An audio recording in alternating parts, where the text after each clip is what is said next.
Η κρίση χτύπησε και τα σχολεία, με τους μαθητές να αδυνατούν να αγοράσουν ακόμη και τα στοιχειώδη από το κηλικείο και τους εκπαιδευτικούς να βρίσκονται αντιμέτωποι με παιδιά που οι οικογένειές τους έχουν σοβαρά οικονομικά προβλήματα. Σε ορισμένες περιπτώσεις υπήρξαν και κρούσματα σιτείας, ομολογούν οι εκπαιδευτικοί, όπως στο σχολείο στο κέντρο της Αθήνας αλλά και σε γυμνάσιο του Ηρακλείου, όπου μαθητές λιποθύμησαν.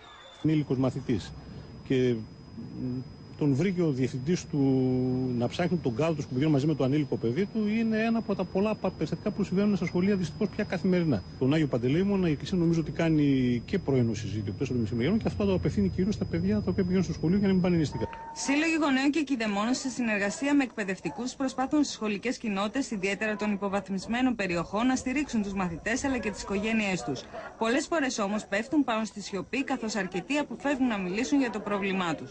Το Υπουργείο Παιδείας αναζητά τρόπους για να βοηθήσει τους μαθητές που αντιμετωπίζουν πρόβλημα. Μια πρωτοβουλία που πήραμε μαζί με το Σύλλογο των Κηλικείων, να δημιουργήσουμε ένα δίκτυο αλληλεγγύης, ώστε τα παιδιά τα οποία αντιμετωπίζουν το πρόβλημα του υποσιτισμού, της πείνας αν θέλετε, να μπορέσουμε να τα βοηθήσουμε παρέχοντάς τους δωρεάν την τυρόπιτα ή το.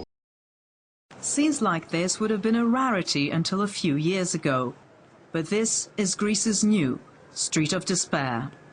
There are the new homeless, a new generation of the street, who until recently had a shelter, job and a mortgage.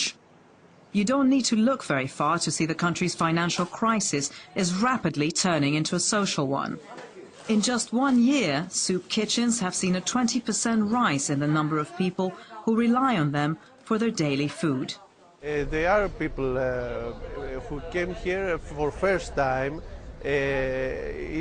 They are new poor, and they lose their jobs from the crisis.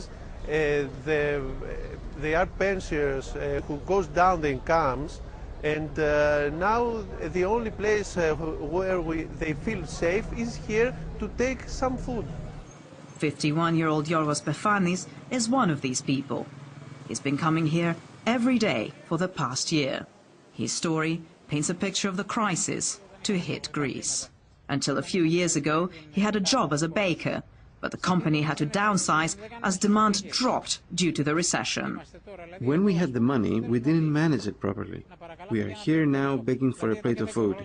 If someone told me 10 years ago that I would be here, I would have taken it as a joke, if nothing worse.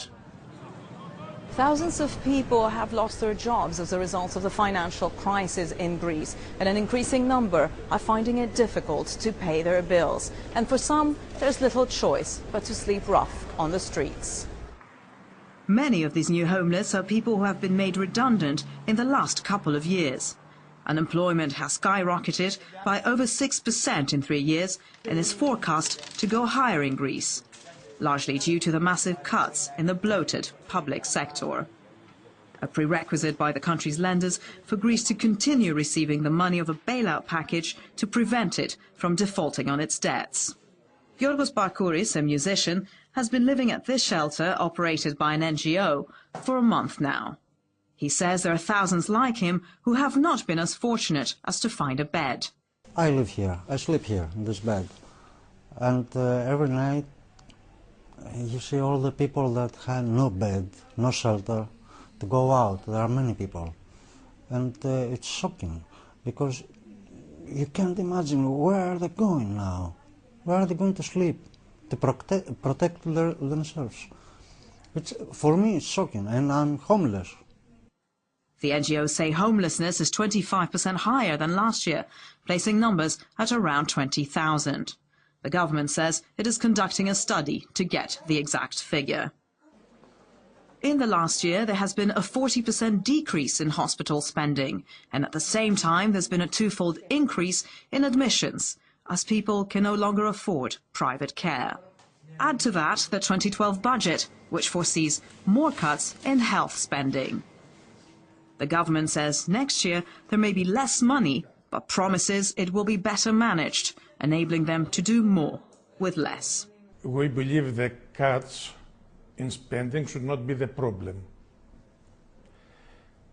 We are approaching the issue of restructuring the financial management of the capital we already have.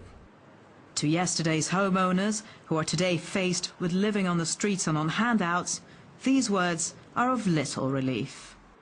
Elinda Labropoulou, CNN, Athens.